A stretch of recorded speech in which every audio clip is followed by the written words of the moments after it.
I believe this session is being recorded. Your commander told me he might be doing this to be able to share with some of our GSUs.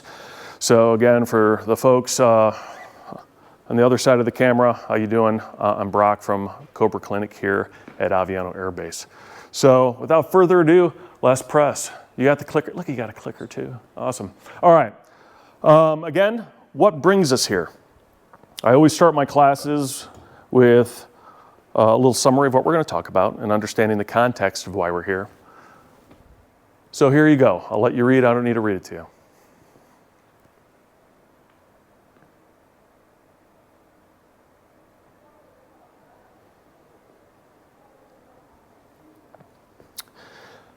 Because in the military, we use the word hero. We hear heroism all the time, but sometimes it's hard to contextualize what that means because it can mean a lot of different things. Oftentimes we think of the battlefield. Oftentimes we think about acts on the battlefield, and we'll finish the class today talking about a quick story from the battlefield. But heroism exists every day, and that's something, especially for my new students, for them to understand that all these different topics we talk about in Warrior Ethos, all of them start here. They start in garrison. They start at home. They start with what we're doing in our everyday life, how we behave, how we act, how we treat others around us. That's where heroism begins. If we're expecting all of a sudden to do the bare minimum here, but do heroic things downrange, you will be woefully mistaken. Heroism, as we will talk about it, comes from the tank that we've filled or we emptied. If we have an empty tank as we go into a challenging environment, whatever that may be, we won't have anything to draw from. So it's about filling that tank with all the skills that we're going to need when that moment comes. The last point, really important to understand. When we talk about heroism, and I want everyone to think about people they identify as heroes in their lives. It could be a parent, it could be a grandparent, it could be a loved one, it could be a sports figure. It could be someone from the history books. Whomever and whenever they lived, that person wasn't heroic in everything they did in their life. And it's important for all of us to understand that. Because sometimes we'll idealize heroes and we put them on a pedestal so high that we think they're infallible, when the fact is, they're human beings. And as human beings, we're all fallible. We all make mistakes.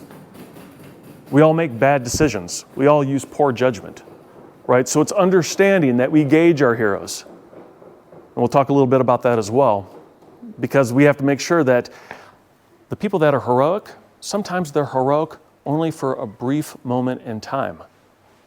But that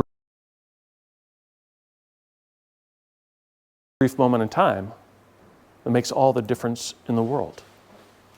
Next slide. All right.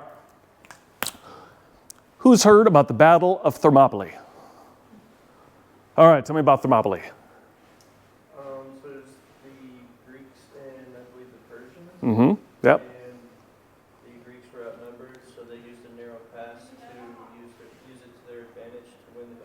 Absolutely. I'm going to put a plug in because you never know who's read Greek history and who's watched it. Who's seen the movie 300? Okay, everybody's seen 300. Okay, that sucks. They looked really good, the warriors did. They looked really good. Okay, lots of abs. But that was a very small, finite piece of the story. I mean, it was the nuts and bolts of the story, right? But the story behind it was grand. The Persians, led by King Xerxes, had an army of over 2 million people, 2 million soldiers.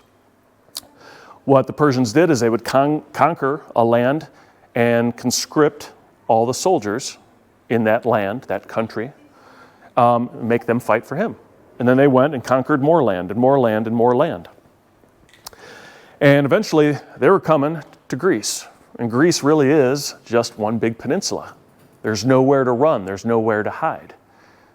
Now, they had scouts, they had recon elements, the Greeks up north. They knew what was coming, and they only had a small time to figure it out. Now, the joke was, Greece wasn't a united country back then. I mean, this is thousands of years ago. They were these individual city-states. They were just like Cleveland and Chicago, Los Angeles, and they all hated each other, and they all fought against each other. This is inside of Greece. Well, a number of kings got together and said, hey, we have to get along right now, because if we don't get along right now and figure something out, the Persians are going to come and roll us all. And they couldn't agree, like politics today. They couldn't agree on where to go or how to go or what to do.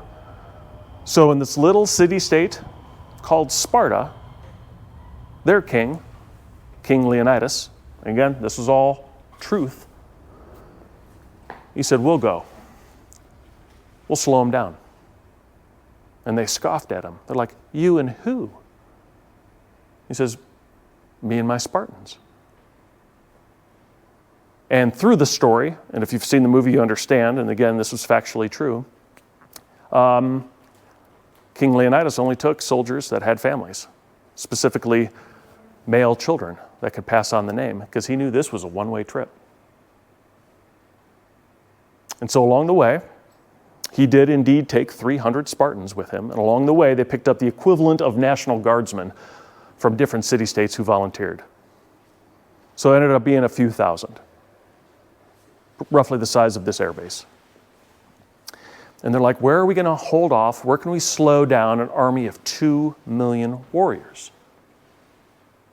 And they found a place called the Hot Gates, or Thermopylae.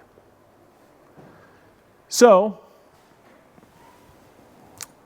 as the screen shows, how can you risk so few against that many? And Leonidas knew this, right? He knew what was at stake. So did all his Spartans. Everybody knew this was a one-way trip. And he was asked about the numbers. And you can see what King Leonidas says right up there. If I relied on numbers, Greece wouldn't have enough. But if I relied on men's valor, then this number will do. So let's define valor. What is valor? It's important to know that. What's valor? Just in your own words. Man, what do you think valor is? Honor. Okay. Is it all just honor? Or is there more to it? Okay. Okay, so we'll phone a friend. Go for it. Pride in like what they do, or like the ownership, right? Okay. To that cause, right, or to that leader. Okay. Yeah, and then that's my thoughts. Like, and then they take that and they all kind of share that together, the brotherhood, the connectedness, and then that kind of they just rely on each other. Okay. With that valor. So we have honor with ownership. What else? What else? What do you think?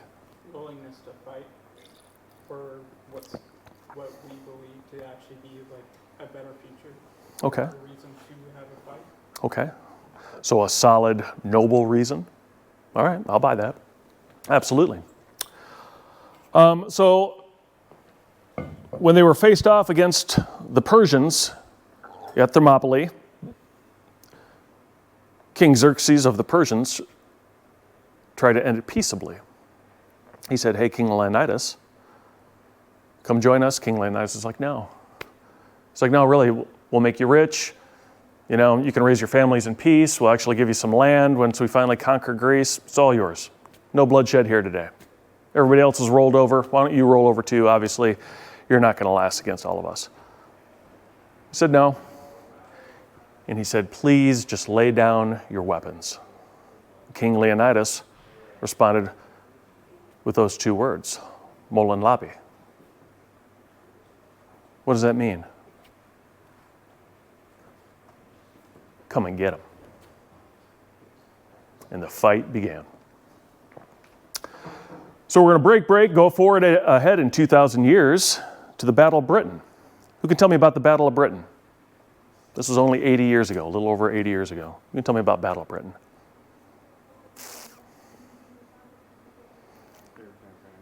Air campaign, yep. Over where? London.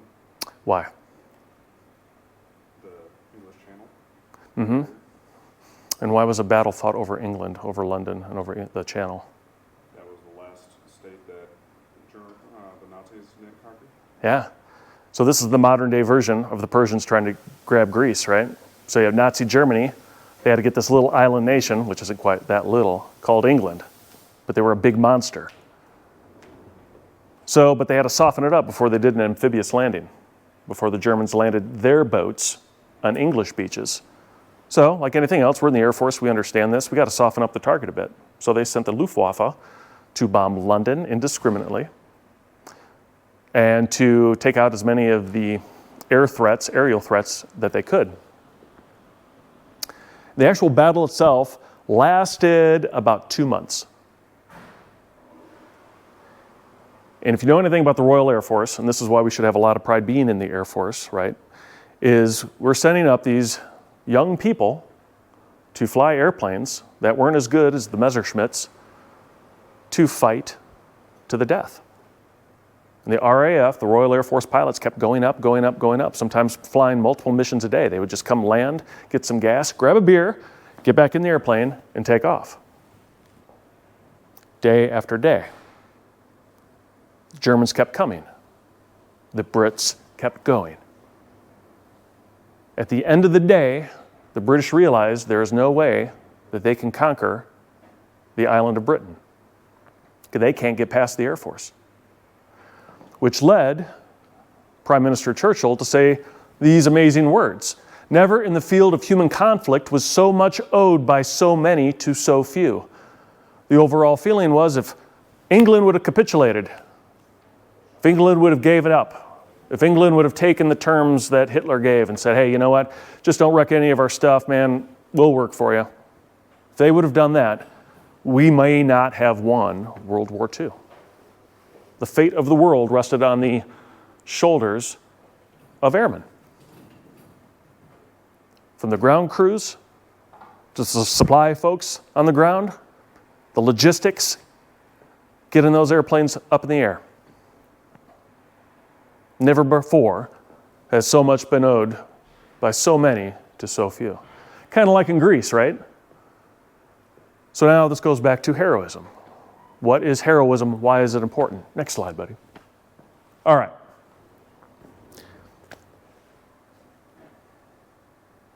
So this is where you guys are going to do a lot of talking. So it's not enough to conquer fear. Why? It's not just enough to conquer fear. Brother in the back. What do you think? I'm still reading it. Go for it. Go for it. I would say it's not enough to conquer fear because, like, at the end of the day, like, there'll still be residue of fear in you, and that's how I see it. You know, like, you would still be shaken. Absolutely. We're in a fight against fear always. Oh, Always. So it's not enough to conquer fear because fear is always going to be around. So it goes on to the next point. What lies beyond it? If fear is the vice, what is the virtue? And again, I got the cheat sheet right up there you guys can look at, but I want to hear in your words what you think about it. What lies beyond it? If fear is the vice, what is the virtue? Because it can't be courage. And I put it up there. Do you guys understand what I mean? You can be courageous for selfish reasons. Give me an example of being courageous for selfish reasons. Right there in the back. Your glasses. Yeah. Courageous for selfish reasons. If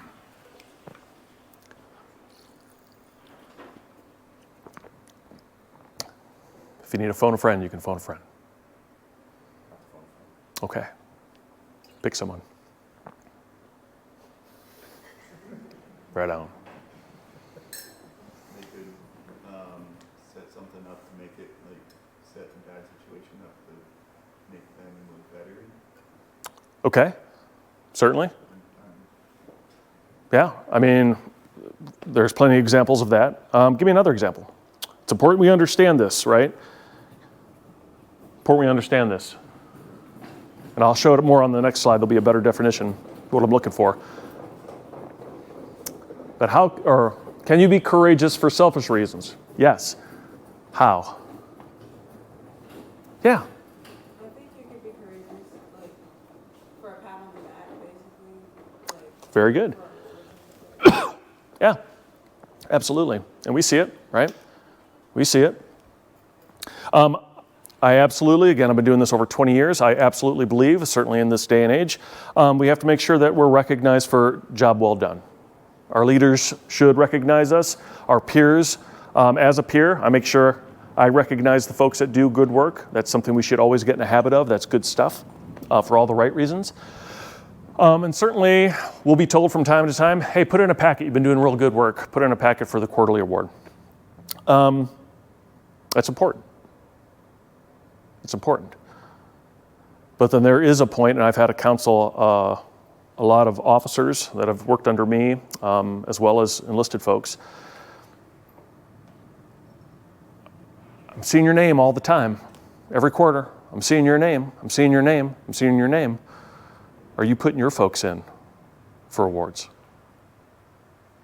Are you making sure that they're recognized? Right? Because I agree, I want everyone to be recognized, and if you're doing good work, I want to know. But are you taking care of your folks first before you're taking care of yourself? Right? And for some of our young folks, our young leaders, they're not always thinking that. So it's up to us to remind them of that. Because absolutely, we can show courage for a lot of selfish reasons. Why are you doing that? Why are you doing that? And as a leader, I often ask my folks, what's the motivation behind that? And that's important that we all know that too, as warriors. What's my motivation for doing something? Takes a little reflection, some insight of why we do what we do.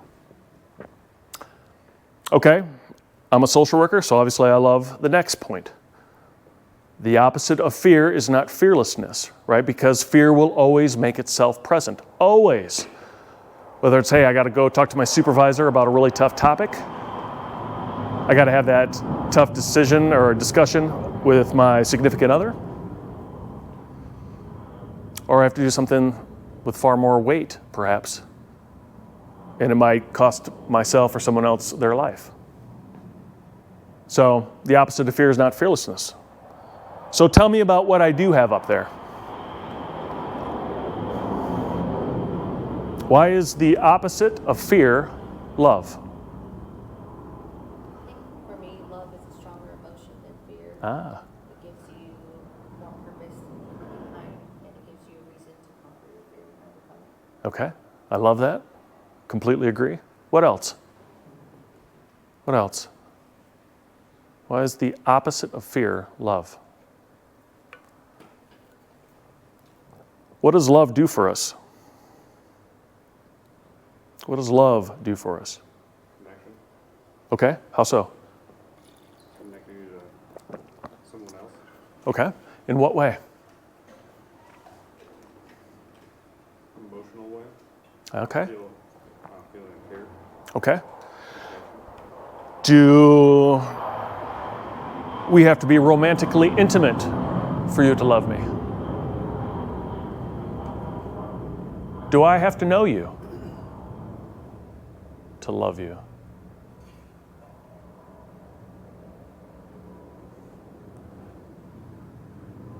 Okay, not necessarily. Love can happen in different ways, right?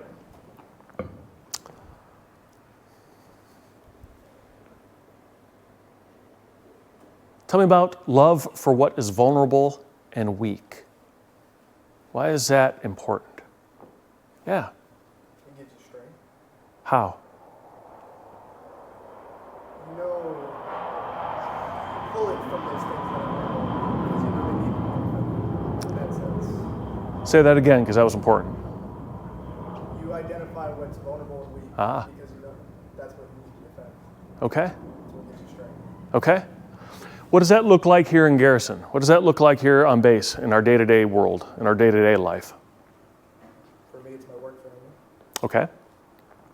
And how does understanding what is vulnerable and weak help you engage with your work family? Identifying what makes us stress. Okay. Makes us weaker. Absolutely. What else? I love that. What else? What else?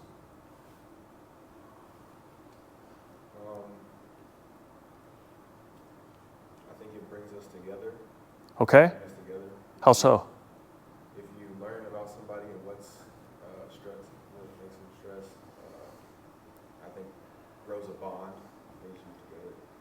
Especially if you can help them kind of conquer that? Absolutely. So there's been, obviously I'm a social scientist, so I keep my nose in the social science journals. A study that came out found that you have two individuals, one needs help and the other one is helping.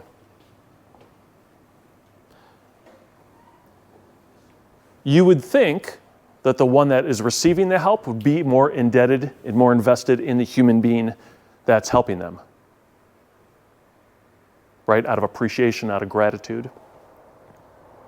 What do you think the study found? It's the exact opposite. If I have to help you for whatever reason, something small like helping you clean the latrine, something big like helping you do this life or death thing downrange, I'm more connected to you. I'm investing in you, and I want to watch you grow. So when we talk about investment in each other, the ones that do the help are actually more linked emotionally to the one that then received the help. Doesn't take away from the person receiving the help. They're grateful. They're so happy. Thank you. You saved my life. But that one that did the saving, that bond is even stronger. Pretty interesting, I thought. Pretty interesting. We belong as a tribe together. We take care of each other. We see what's vulnerable and weak. We address that. And we want to bring out the better angels. We want to have a good outcome for those folks. That's why everyone detests bullies. And why most people of good heart try to be the anti-bully. Because we want to take care of those that can't defend themselves. And isn't that what all of you are doing here in one way, shape, or form by serving? There's a lot of bullies out in the world. You all chose to be here to defend, not just our homeland, but everyone. That's a hell of a thing. Last point, it is selflessness. But with selflessness comes sacrifice. A lot of S's. Selflessness comes sacrifice. Tell me about that. Tell me about that. Does there have to be a sacrifice? What is the sacrifice? What does that look like? Yeah, go ahead. I just think of like Hacksaw Ridge. Yeah. I just saw that movie for the first time. As a former medic, I usually stay away from war movies. I saw that one. Yeah, it was a train wreck, but it was a good film. It was a good film. Oh yeah, it was good no one was seeing me. I had the lights off. I was in my own house alone. Yeah, lots of Kleenex on that one. Great, but tell me about that. Tell me about the sacrifice. He didn't use a gun. Mm-hmm. But that didn't stop him from putting himself in danger to save others. Yeah. So he was sacrificing his own safety to help others. Yeah. Absolutely, sure was. Desmond Doss was his name. And he not only saved Americans on that beach in Japan, he actually saved Japanese soldiers that were wounded too and hoisted them down. That part wasn't necessarily shown in the film, but that's part of that story. He was saving everybody. It's a special kind of bravery, special kind of heroism to do that. What else? With selflessness comes sacrifice.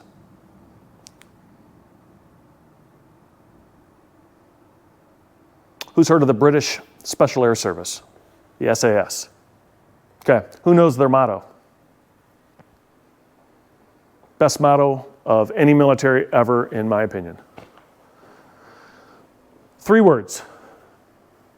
Who dares wins. Not who dares gets the gold medal, not who dares gets the blue ribbon, not who dares rides off into the sunset with the love of their life, not who dares lives, who dares wins.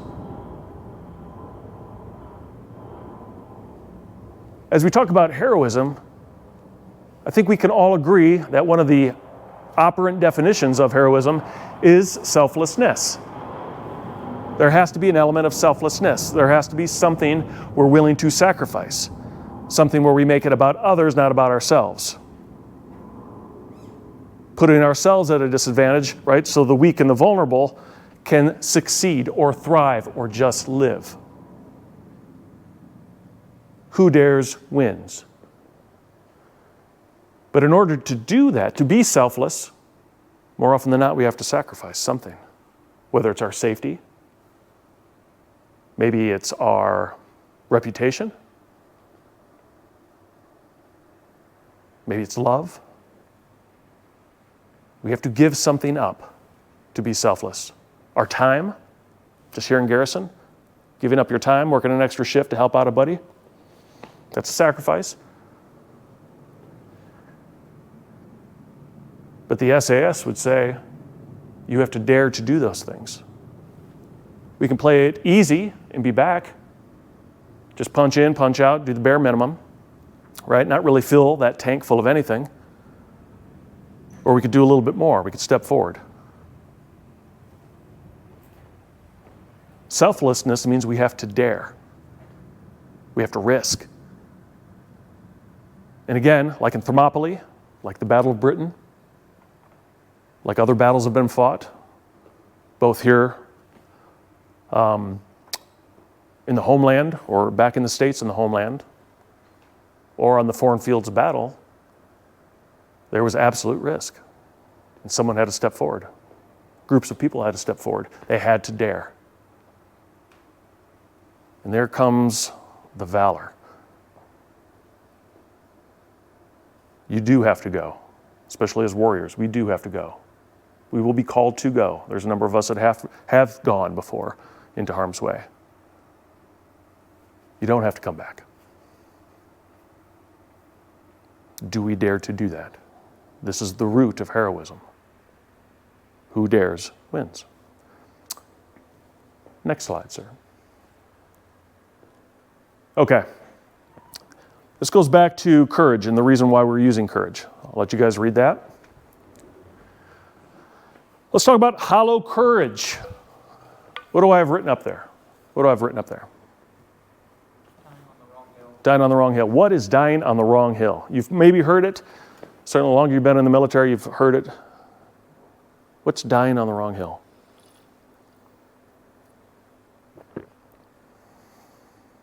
Take a pot shot at it. Go for it. What do you think it is?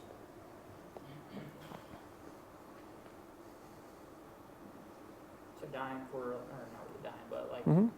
fighting for a cause that's not really beneficial or it's not going to affect anybody. Mm-hmm. Probably. Mm-hmm. That's fair. What else? You've also heard it called falling on your sword. Are you going to fall on your sword for this one? It's the same thing as dying on the wrong hill. What does that mean?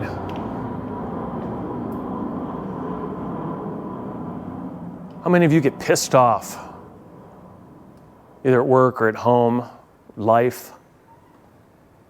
I'm in a blind rage half the time. I don't know why you guys are so calm. I don't know. Maybe it's my role as a provider. I don't know. Oh yeah, I'm self-righteously pissed off all the time. I'm knife-handing the air. I'm so mad. And it's work stuff, half the time. But I've had senior leaders over my 20 plus years of service like, hey, Brock, do you want to die on this hill? Because I'm like, I'm going to tell them what I think. Like, really? Is there a purpose behind that? Or are you just pissed off because you're not getting your way? Are you just pissed off because you have to work a little extra longer or longer hours? Are you pissed off for inconvenience? Is that really what you want to cash in all your chips for? You're going to go tell the first sergeant exactly what you think? Is that what you're going to do? You're going to die on that hill? And why do we say that expression? What's the point of that expression? Why do we ask people, you want to die on that hill? What are we really saying to that person that we're trying to counsel in that moment? Really where you want to take your stand. Yeah. That's important, right? And why is that important? Why is that an important question? Because then it shows you that person's values and maybe their underlying reason of why they're doing what they're doing, their motivation for doing what they're doing. Sure. And more often than not, especially when we're upset, we're not thinking straight. For whatever reason, this is the last straw.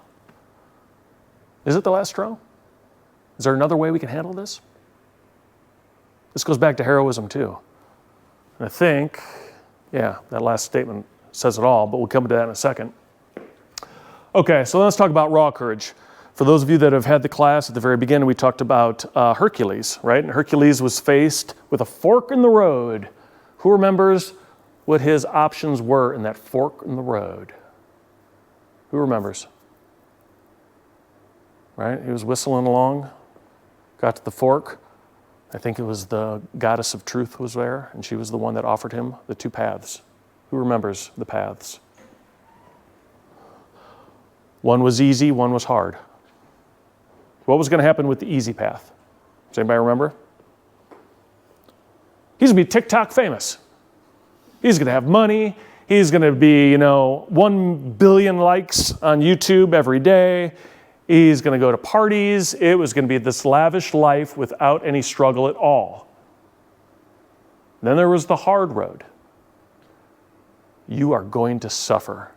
You're going to have to work for everything you want in your life. It won't be easy. You're going to experience loss. We're not just going to make it hard. We're going to take away things and people that you love and pull them away from you.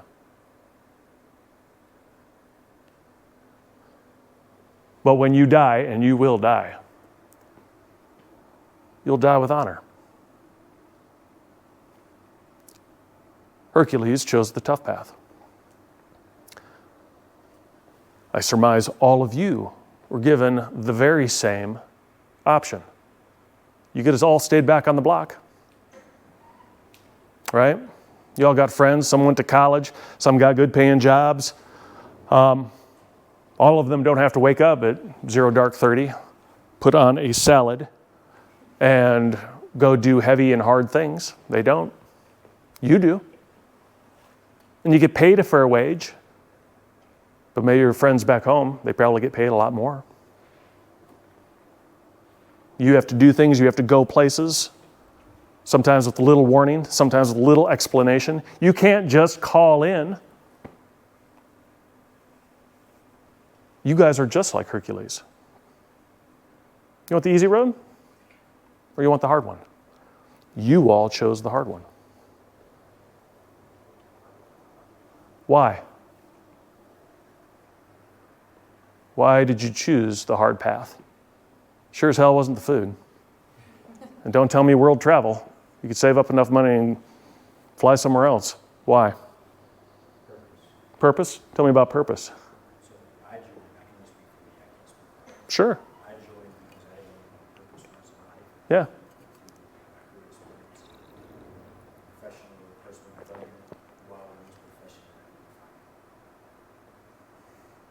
And what have you found? Really good at interacting with folks from all over the world, different experiences, getting to know them. Also teaching them things and they teach me things. I would say that would be a pretty good purpose in life. Yeah. What else? Why did you guys choose the hard path? I mean, come on, we all want to be TikTok famous. Why? Why? Wanted something more than what DB's Texas could offer me. Did you know what that more was? I had no idea until I found this stuff. Yeah. Kind of works that way. Blindly. Hercules, he didn't know what the hell he was getting into either. He just knew it was going to be hard. I think that's all something we can agree on.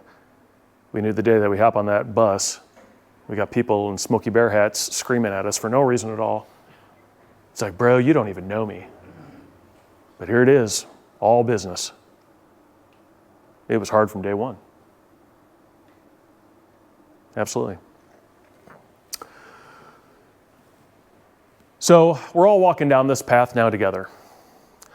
So here we are walking down the path and we're asking ourselves, all right, what is heroism? And it lies in the who. And obviously the punchline is written right below that. It was a professor at the United States Naval Academy who wrote that, and I thought it was beautiful. And it goes back to hollow courage too, right? Why are we doing something? Are we doing something for accolades? Are we doing something for a pat on the back, for an attaboy? Hey, look at me, how special I am, how cool I am, how important I am, right? Why are we jumping on that grenade? And he said it perfectly. Jumping on a grenade only matters if you jump on it to save someone. That's the hill worth dying on. Not that other bullshit. We do it for each other. We do it for each other. That's what happened to Hercules. That's happened to the soldiers at Thermopylae, happened to the soldiers at the Battle of Britain and the airmen. Do it for someone. It's a one-way trip. But you're doing it for someone else. We talk about purpose. What greater purpose is there than that? Next slide. I love this too because I used to be spicy when I was an NCO. I could tell you stories, but I don't think there's a time limit on some of my stories, so I can't. But I was spicy. And I had to chill out. I had one sergeant tell me, yeah, Brock, you need to put some bricks in your pocket. I need to slow down. It took time. But this goes back to dying on a hill. And you're like, what does that have to do with heroism? This is the construct of heroism. A confrontation that doesn't need to happen shouldn't happen. Why? Tell me why. Right there. Tell me why. If it doesn't solve anything, if it's pointless, then I don't see, like, if, I'm a firm believer in one-sided beef. Like, if somebody's mad at you and they have no reason to be, then it's just pointless to even put time or energy into that. Okay, fair. What else? Fight that doesn't need to happen shouldn't happen. What else? We get into a lot of fights, don't we? Every day. Some are more violent than others. And hopefully as we get older or wiser, because you can be wiser without being old, hopefully we choose not to, right? We don't die on the hill. So, confrontation that doesn't need to happen shouldn't happen. Why does it happen then? Tell me why. If we know that, then why do we let most confrontations happen? In the back.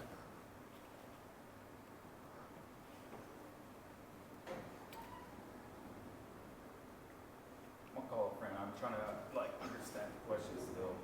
Okay. If that's fine. Yeah, brother. Yeah, phone a friend. Go ahead. Oh, hey, man. Could it be pride? Oh, yeah, man. Yeah, 100%. Tell me more.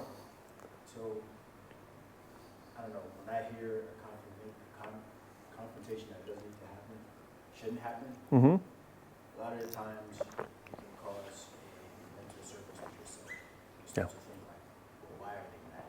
Yeah. Why are they trying to confront?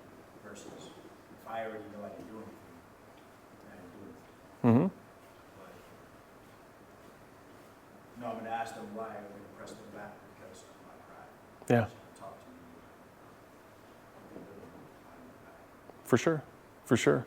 I just taught a class yesterday on cultural empathy, which is different than cultural competence. Right? Understanding a culture is one thing, and I'm not just talking a foreign culture. I'm talking about cultures within our Air Force.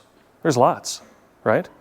Based on where you're from, what color you are, how you identify sexually, what gender you are, what rank you are, how long you've been in, how old you are. All these cultures. Do we have empathy? Do we have empathy? We need it, right? Pride gets in the way a lot less when we can appreciate where the other person is from. This also goes into heroism. Some fights are worth fighting. Do we know when that is? Understanding cultural empathy, understanding our own pride, making sure that doesn't get in the way and that doesn't determine the course of action that could get folks killed. We've seen that in combat a lot. I have too much pride, I'm not going to turn back from the fight.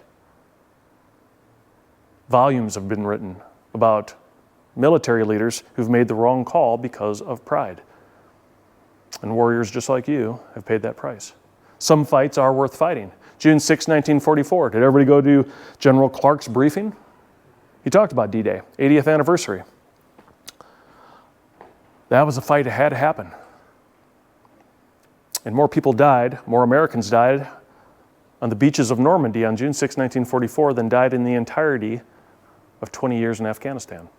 Think about that. Which hill do we die on? That was one that needed to happen. So understanding which fights are worth fighting, most are not. Pretty much goes to nothing is more moral than unnecessary conflict. I like this point. And again, yeah, I'm a social worker, but I'm an old dude too. What if you're willing to allow the other to save face? I won't ask for examples, but how many of you have been engaged in a confrontation, but you deliberately pulled your punches to allow the other to save face? I have. For one reason or another. Some in the military context, some in a off-duty civilian context. Yeah, absolutely. You don't have to win and destroy everyone you have a conflict with. That's pride. That's not heroic. That's bullying. Do we know when to let the other person have the win? We have to understand that. We can have heroic behavior and then not a single bullet be shot, not a single bomb go off. We can be heroic in how we treat each other. Do we? Do we take advantage of those moments when it happens? You might have heard this one through your PME, whether it's ALS or NCO Academy, maybe SOS.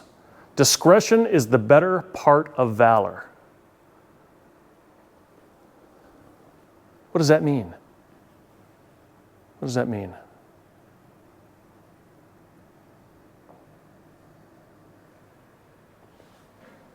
Again, this is all the foundation of heroism. In the back, ma'am, what do you think that means? I believe it's when you do something good, you're not like just bragging about it. Like you just take it upon yourself to know that you do the right thing. You know you're dedicated to your mission. Absolutely. It could very well be, for sure. Yeah, what else? What else? Discretion is the better part of valor.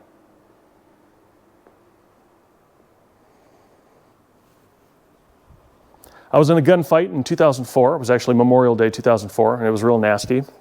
We got ambushed. They had the upper hand. They were squared off with us at about 50 meters away. And we were absolutely at the disadvantage. Now, pride could have kept our platoon leadership from staying there in the kill zone. Now, we're going to duke it out. We're going to duke it out. We're going to play bullet pong with these guys. But instead, platoon sergeant made a call, breaking contact, which means we're going to stop shooting and get out of there. And so we took off. Good discretion, right? Good decision making. He got us out of the kill zone. What happened then is he made sure we were all alive, which we were. No one was wounded yet. He says, all right, now we know what's out there. Everybody reload. And we're going to go back in and kill them all. And we did. But had we stayed in the fight, the casualties would have been heavy on our side. Use some discretion. And then there's other examples where, hey, we got lit up and we took off. We did not come back. Live to fight another day, that's part of discretion. It's part of understanding the battlefield. It's part of understanding what we do every day in life. What do we do at work? Is this fight worth fighting, or should I break contact? Right? Now, I'm not expecting you to come back and physically engage with your boss and get into fisticuffs when you come back into the kill zone. But sometimes it's, hey, cool off, and then come back with a cooler head and say, hey, can we talk about this? Absolutely. Use discretion. And again, the last bullet pretty much says it all. avoid the petty fights, guys. Whatever they may be. In life, at home, boy, we love to get into it, mix it up with our significant others, don't we? Man, my day is spent usually with relationship discord. As a provider, that is. People come in, that's their issue, and we're working through it. It's like, why are you fighting over where the butter knife goes? Why is that a thing? All right, let's adjust fire and figure out a better way to do things. Don't be so ground in your position that you're unwilling to move, both in garrison and in combat. Next slide.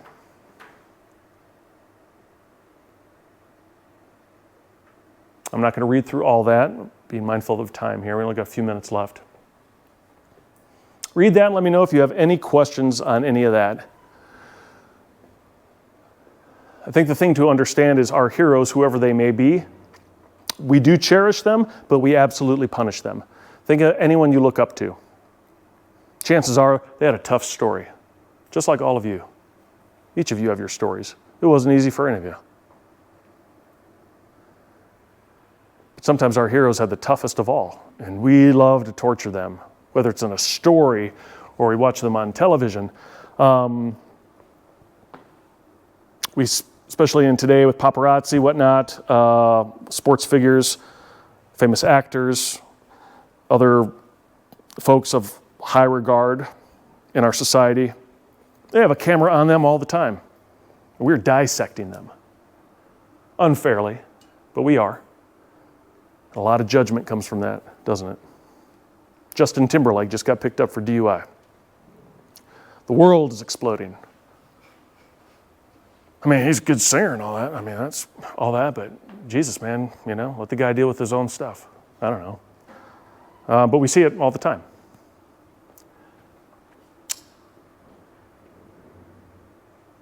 Understand that they don't have it easy because they're human beings. I use Justin Timberlake because I just read about it today, but there's a lot of people of larger consequence that certainly are more heroic than him. But we do that to everybody. We torture them. Oh, I can't look up to you because of this. Doesn't take away the fact that they are a hero. They did something great. He or she.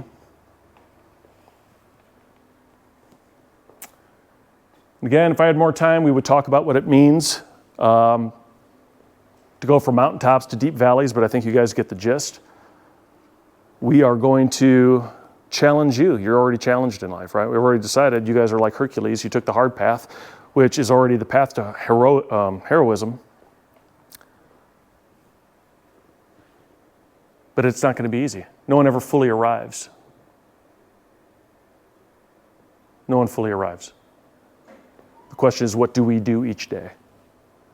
How do we show honor each day? How do we give it our all each day? Right? Excellence in what we do. I presented at the Air Force Academy back in April. That was one of the things. We talked about excellence in what we do, and they're looking at me because they're all 19-year-olds that have never served a day in uniform other than going to school. And they were curious, what the heck is excellent in all we do? I said, it's not excellence, the result is excellent. Because you can do everything right in life and still fail. You can do everything right and still fail. Is that a character flaw? Is it? No. What is that? It's life. It's life. The point is we try. The point is we put in an effort. Another cadet asked me, hey, what's the one trait you're looking for in a young warrior that translates directly on the battlefield? Is it athletic prowess? Is it how straight they can shoot? Or being real good with math so you can call in an airstrike? Or any of these other tangible things? I said, hell no. The most heroic people I ever saw on the battlefield were the ones that had the most love. And what does that mean? And he asked that. I said, it's the one after you go on a 12-mile ruck march, everyone collapses because they're exhausted, and you have that leader walking around making sure everybody has enough water. And you got dry socks before you do the next 12? You need some chow? and get in my MRE, man, share everything I have with you.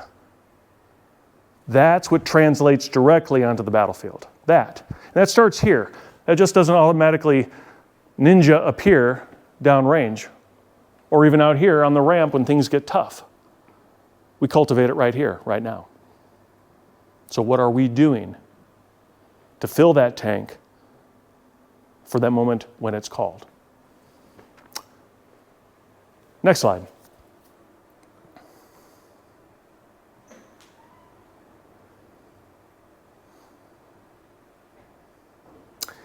And this pretty much encapsulates what we talked about just over the past 40 minutes. So I'm not going to go over each one of those.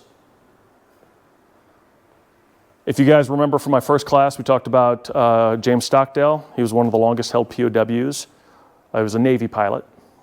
He retired as a 3-star admiral. Was awarded the Medal of Honor for what he did in Hanoi. Basically, he beat himself up and tried to kill himself to make sure that the Vietnamese would quit torturing the other Americans. And he figured as the highest ranking dude, if he died, the world would freak out and do something. So he tried to end his own life. They saved him, and the torture stopped. So he gave everything for his fellow Americans. Hell of a story. And again, it comes down to all these things, right? The selflessness of love, because with selflessness comes sacrifice. We talked about that. Even if it comes at your own expense, it will almost always come at your own expense. Kind of has to. That's the point of selflessness. Whether I'm giving you my water, I'm covering a shift, I'm listening to you because you're having a bad day and I got something I got to do, but you're in crisis or you're really upset, so I'm going to be here in that moment with you. That's love. And it's selfless, and it comes at a price. Next slide. This is our last slide. So I'm going to finish this with a quick story. I love this story. I've taught this class 20 times over the past 2 years, and this one is the perfect example of heroism that I know of in modern days. And there's lots of them, but this one was just tender and sweet, pretty much for the way it was presented. Remember I said, who dares wins, not who dares lives, right? And then how we define win is philosophical. And it's about these 2 young corporals. They were Marines, really in the middle of the thick of it in Iraq. So the investigating general of this incident, what happened, these 2 young men were killed, was Lieutenant General John Kelly, who ended up becoming a 4-star, who ended up becoming kind of a big deal in the American government after he retired. But he gave a speech to a group of retired Marines and senior leaders in the American military, and it was about these 2. And because we're coming up on the 4th of July, this is an important story. When we think about what the hell am I doing with my life, sometimes we don't get the perspective right because all we see, which is right in front of us, which is just jobbing out, getting the mission done, but we don't see the big impacts. It's hard to. It's just hard to see the big impacts because we're here. We don't know what's going on in other parts of the country or the world. But we forget the fraternity that we belong to, these profession of arms, with our brothers and sisters from the other branches. So Lieutenant General Kelly gets up on this stage and reads this story about these 2 Marines. Corporal Jonathan Yale, Corporal Jordan Harder, 22 years old and 20 years old, respectively, were assuming the watch at the entrance gate of an outpost that contained a makeshift barracks housing 50 Marines. Yale was a dirt-poor black kid from Virginia with a wife, a mother, and a sister who all loved him and lived for him and with him as he supported them. He did this on a yearly salary of less than $23,000 a year. Harder, on the other hand, was a middle-class white kid from Long Island. They were from 2 completely different worlds. Had they not joined the military, they would never have met each other or understood that multiple Americas exist simultaneously, depending on one's race, ethnicity, religious affiliation, education level, economic status, or where you might be born. But they were Marines, forged in the same crucible, and because of this bond, they were brothers, as close or closer than if they were born to the same woman. A few minutes later, after they took their post, a large blue truck turned down the alleyway, perhaps 60 to 70 yards in length, and sped its way through the serpentine concrete Jersey walls. The truck stopped just short of where the two were posted and detonated, killing them both. Because these two young infantrymen didn't have it in their DNA to run from danger, they saved 150 of their Iraqi and American brothers in arms. It took exactly 6 seconds from when the truck entered the alley until it detonated. You can watch the last 6 seconds of their young lives on the closed-circuit camera. I suppose it took about a second for the two Marines to separately come to the same conclusion about what was going on once the truck came into their view at the far end of the alley. No time to talk it over or call the sergeant or ask what they should do. Only enough time to take half an instant and think about what the sergeant told them to do only a few minutes before. Let no unauthorized personnel or vehicles pass. It took another 2 seconds for them to present their weapons, take aim, and open up. By this time, the truck was halfway through the barriers and gaining speed. Here the recording shows a number of Iraqi police, some of whom had fired their AKs, now scattering like the normal and rational men they were, some running right past the Marines who had 3 seconds left to live. For about 2 seconds more, the recording shows the Marines firing their weapon nonstop. The truck's windshield explodes into shards of glass as their rounds take it apart and tear into the body of the terrorist trying to get past them to kill their brothers, American and Iraqi, bedded down in the barracks. Totally unaware that their lives at the moment depended entirely on two Marines standing their ground. Yale and Harder never hesitated. By all reports and by the recording, they never stepped back. They never even shifted their weight. With their feet spread shoulder-width apart, they leaned into the danger, firing as fast as they could. They had only 1 second left to live, and I think they knew. The truck explodes. The camera goes blank. Two young men go to their God. 6 seconds. Not enough time to think about their families, their country, their flag, or about their lives or their deaths, but more than enough time for two very brave young men to do their duty. These are the kind of people who are on watch all over the world tonight for you. So General Kelly gave this speech on November 13th, 2010. What nobody in the audience knew while he was giving this speech was 4 days before, his own son was killed in Afghanistan.